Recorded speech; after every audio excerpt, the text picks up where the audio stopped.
Bonjour, bonjour, bonjour, bonjour tout le monde. Bienvenue sur le Facebook de CAB Associé, de Carlo Alberto Brusa, pour que nous puissions partager un moment encore ensemble sur des choses qui sont vraiment extrêmement importantes. Voilà, je vais mettre en liaison avec les groupes Stop au confinement. Nous y sommes et les gens vont commencer à arriver. Bonjour Rita. Et il est clair que ce sont des choses très importantes aujourd'hui. Le titre de la vidéo aujourd'hui est Réaction 19. Donc voilà, parce que c'était le nom, et c'est le nom que je vous avais annoncé de l'association. On va en parler pour que le maximum de personnes soient informées de la création de l'association. Nous allons mettre en place les statuts pendant le week-end pour que dès lundi nous puissions être opérationnels. Bonjour François, bonjour Sandro, bonjour tout le monde, merci d'être là, les gens arrivent. Et aujourd'hui, je peux vous dire une chose, est un rendez-vous d'une importance capitale. Pourquoi ? Mais parce que je crois que l'analyse des actes que nous avons faite en tant que CAB associé avec mes collaborateurs et moi-même, bien sûr, avec beaucoup d'humilité, je pense qu'il y a des irrégularités graves concernant les actes qui sont faits. Je vous rappelle que aujourd'hui nous avons deux problèmes principaux. Le premier problème, c'est le confinement, dans lequel maintenant on parle déjà du déconfinement du 11, mais les gens ne se posent pas trop la problématique de la légalité de la situation dans laquelle nous sommes, avec bien sûr ce qui s'est passé, des centaines de milliers d'amendes, avec des choses très graves qui sont passées sur le plan de la liberté. Et de l'autre côté, vous avez aussi le problème des réquisitions des masques, qui a généré une situation de monopole de l'État, qui a quand même bloqué, parce qu'il y a beaucoup d'opérateurs privés qui étaient prêts à importer les masques, sur la base d'un texte qui est le fameux décret du 23 mars, qui est le pilier des opérations que le gouvernement a mis en œuvre pour tenter, bien sûr, d'endiguer ce coronavirus. Or, nous sommes dans un état de droit. Nous ne sommes pas dans une dictature, nous avons quand même des gens qui sont élus démocratiquement, dans un état de droit aussi, à la suite de l'application de textes constitutionnels. Et pour pouvoir aujourd'hui dire qu'une loi, un texte, un décret est applicable, il faut respecter ce qu'on appelle le principe de l'égalité. Ça veut dire tout simplement qu'il y a des compétences qui sont les compétences du législateur, les compétences de la loi, du pouvoir législatif. Ensuite, vous avez les compétences de l'exécutif, compétences qui peuvent être parfois renvoyées par le législateur à l'exécutif pour pouvoir faire, disons, des actes dans état d'urgence. Notamment, la loi a commencé à être discutée au Parlement, il y a eu des discussions qui ont commencé au mois de mars, et la loi, qui est la loi du 23 mars, promulguée, et attention au terme que je dis, promulguée et publiée. Ce sont deux choses différentes, je vais vous expliquer pourquoi tout ceci est très important. Pourquoi ? Nous avons une loi qui va fixer les paramètres de l'état d'urgence, c'est-à-dire un état dans lequel il peut y avoir effectivement des prises de position juridiques dérogatoires au droit commun. Je rappelle que le confinement, c'est quasiment une sorte d'assignation à résidence, avec quelques dérogations, comme on dit, la sortie autorisée en plein air. Ce que je suis en train de vous dire, c'est que on a réduit les libertés. Donc, le temps d'urgence peut le permettre. Maintenant, ce n'est pas la mise en cause des institutions. On a un Parlement à voter. Mais est-ce que le gouvernement pouvait prendre les mesures qu'il a prises par rapport à la loi qui était votée? La réponse est non. Et pourquoi? La loi a été bien sûr votée et s'est achevée le 22 mars, c'est-à-dire les dernières modifications apportées par l'Assemblée nationale, c'est le 22. Le 23, le législateur, le président de la République, parce que c'est lui qui a le pouvoir de promulguer, le mot promulguer c'est quoi?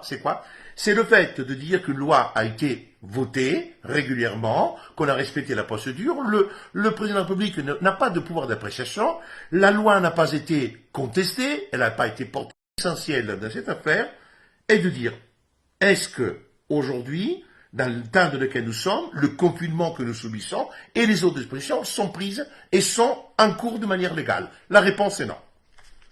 Le 23, le président de la République promulgue la loi. Ça veut dire qu'elle n'est pas encore exécutoire. La promulgation, il dit, la loi, elle est régulière. Il n'y a pas de signe constitutionnel et la loi est publiée, parce que c'est le point fondamental, elle est publiée au journal officiel de la République. Et c'est seulement au moment de la publication de la loi qu'une loi existe, elle devient effective. Une loi promulguée mais pas publiée, c'est une loi qui n'existe pas. Or, c'est notre joli code civil, hein, avec la Constitution, mais le code civil, c'est l'article 1er, qui dit tout simplement, les lois, et lorsqu'ils sont publiés au journal officiel de la République française, les actes administratifs, entrent en vigueur à la date qu'ils fixent, ou, à défaut, le lendemain. Or, il est clair que c'est la publication au journal officiel, et le texte qui est publié dans le journal officiel dit que la loi entre en vigueur immédiatement. Donc ça veut dire que la loi est entrée en vigueur non le 23, que la loi est entrée en vigueur le 24 mars. Ça ne pouvait pas être autrement, parce que c'est écrit noir sur blanc, journal officiel de la République française, le 24 mars 2020. Et c'est là qu'il y a le point fondamental. Pourquoi? Parce que c'est la loi qui va habiliter le gouvernement à prendre des décrets qui vont réduire la liberté d'aller et venir. Si vous prenez maintenant le texte, nous prenons l'article 2, et nous prenons le paragraphe, l'article 1er, il dit, dans les circonscriptions territoriales où l'état d'urgence sanitaire est déclaré, le Premier ministre peut, par décret réglementaire pris sur le rapport du ministre chargé de la Santé, aux seules fins de garantir la santé publique, restreindre ou interdire la circulation de personnes, donc c'est là qu'a été pris le confinement, en application du paragraphe 1er, et ensuite, en application du paragraphe 7, ordonner la réquisition de tout bien et services nécessaires à la lutte contre la catastrophe sanitaire. Donc, ça veut dire que il faut, le texte de loi habilite le gouvernement par la voie de décret pour prendre des mesures restrictives de liberté d'une extrême gravité. Et l'article 4 de la loi, que je vous ai cité, dit, par dérogation aux dispositions de l'article L. 31-31-13 du Code de la santé publique, l'état d'urgence sanitaire est déclaré pour une durée de 2 mois. Ça veut dire que nous avons une loi, cette loi habilite le gouvernement, cette loi est entrée en vigueur le 24 mars, et notre état d'urgence ne peut durer que jusqu'au 24 mai. Et je ne vais pas vous répondre tous les textes, je les connais maintenant par cœur, et c'est la loi elle-même qui dit, pour il puisse y avoir prorogation de l'état d'urgence, donc au-delà du 24 mai, il faut que le Parlement se réunisse, et il peut donner une prorogation pour une durée de 1 mois. Voilà le premier point fondamental. 24 jours publication. Et là, qu'est-ce qu'on trouve? Maintenant, on va prendre le décret, parce que c'est le fameux décret publié au journal officiel le 24 mars, mais regardons ce qu'il dit le décret. Alors, il dit le décret, pour que je puisse prendre un décret, il faut que je me réfère à un texte. Et là, c'est assez extraordinaire. Vous avez, je ne vais pas tout vous citer, vu la loi numéro 2020-290, c'est bien celle-ci, celle que je vous ai citée, la 2020-290, du 23 mars 2020, d'urgence pour faire face à l'épidémie du Covid-19, notamment son article 4. Mais donc la question qui se pose est la suivante. Comment le gouvernement et le Premier ministre pouvaient prendre un décret, se référer à la loi du 23 mars, le même jour du 23 mars pour le décret, alors que la loi n'était pas encore en vigueur, parce que la loi avait certainement été promulguée, mais n'avait pas encore été publiée. Donc ça veut dire que le décret, on ne pouvait pas il ne pouvait pas y avoir d'habilitation. L'habilitation par la hiérarchie des normes et par ce qu'on appelle la consecutio temporum, c'est-à-dire le déroulement du temps, le décret ne pouvait qu'être postérieur à la loi. Ça veut dire au minimum le 24. C'est-à-dire que le décret du 23 a été pris alors que la loi n'était pas encore en vigueur.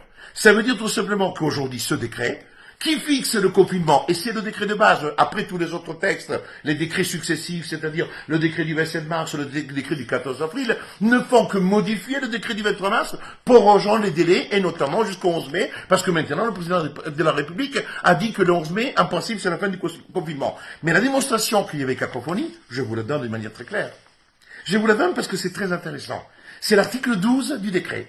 L'article 12 du décret, c'est l'article qui concerne les réquisitions de tous les masques. L'FPP2, l'FPP3, etc., la N99.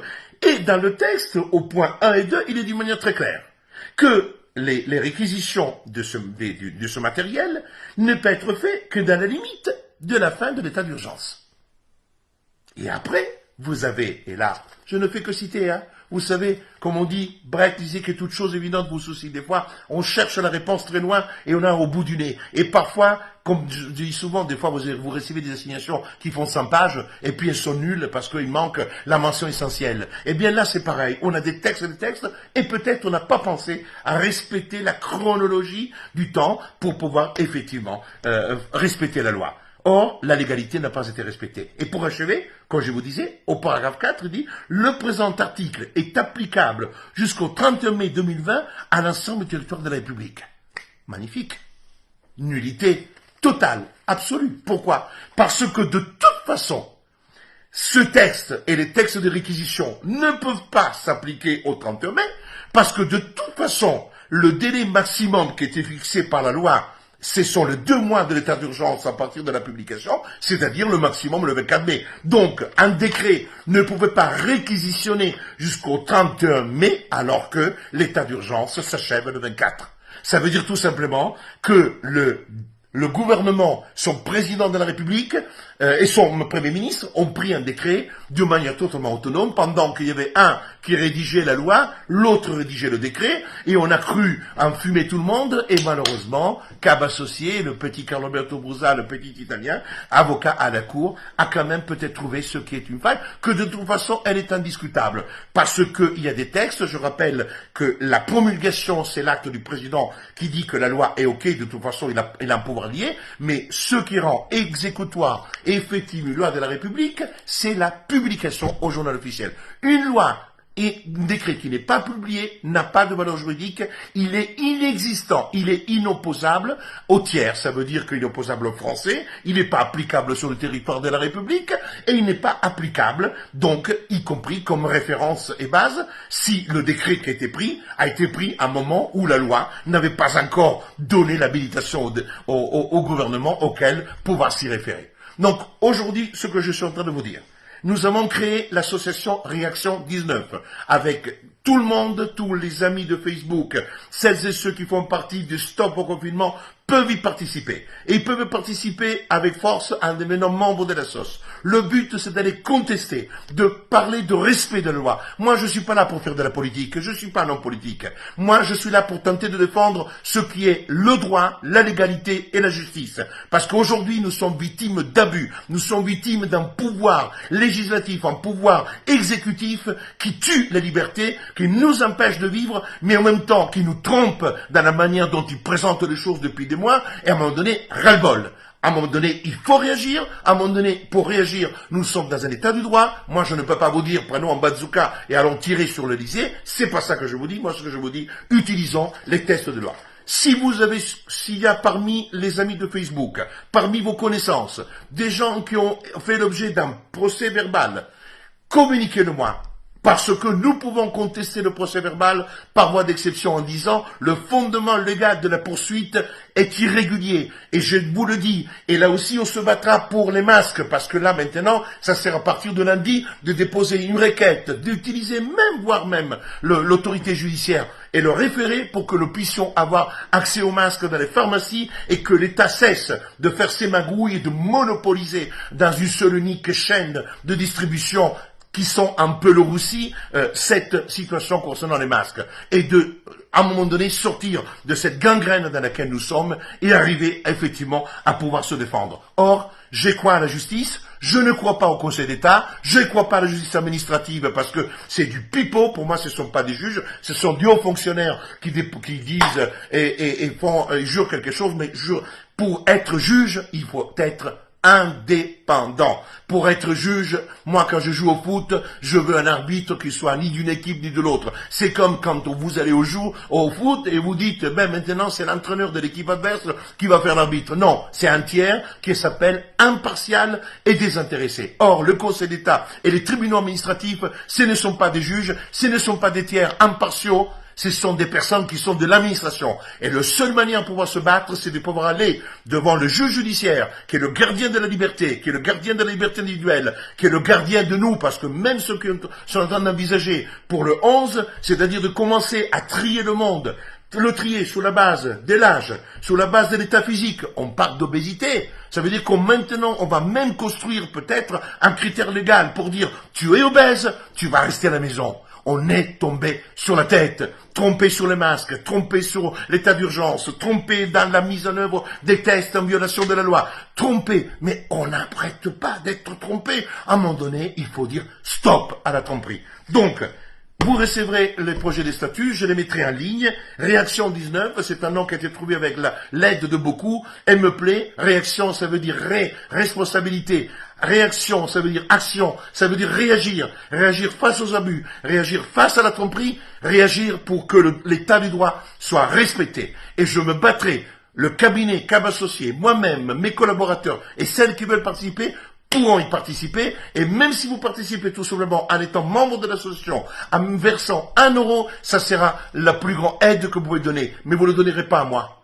Vous le donnerez à la France. Vous le donnerez aux Français. Vous le donnerez à tous les gens qui ont subi des abus, à tous les gens qui ont été sanctionnés, aux gens qui ont été martyrisés, à ceux qui ont fait de la délation, à ceux qui ont dénoncé. Parce que à la limite, moi je suis pas juge de ceux qui sont sortis, ou s'ils avaient le droit de le faire. C'est pas mon problème. Moi je veux être puni à travers ce qu'on appelle un fondement légal, et un fondement légal qui soit admis et juste et conforme aux principes fondamentaux qui régissent le droit européen, qui régissent la Convention européenne des droits de l'homme, la Constitution, les principes constitutionnels, et pas parce que on est dans un état d'urgence que tous les critères qui régissent notre République sont bafoués, que les principes fondamentaux, les libertés fondamentales sont bafoués, et que avec la bénédiction du Conseil constitutionnel, avec bénédiction des oppositions, parce que les oppositions qui diront non, on est là, passif, non, quand on est une opposition intelligente, on étudie les textes, quand on est une opposition intelligente, et quand on touche 8 000, 9 000, 10 000 euros par mois, et on est député, et qu'on a des assistants, on étudie les textes qu'on a votés, on étudie si effectivement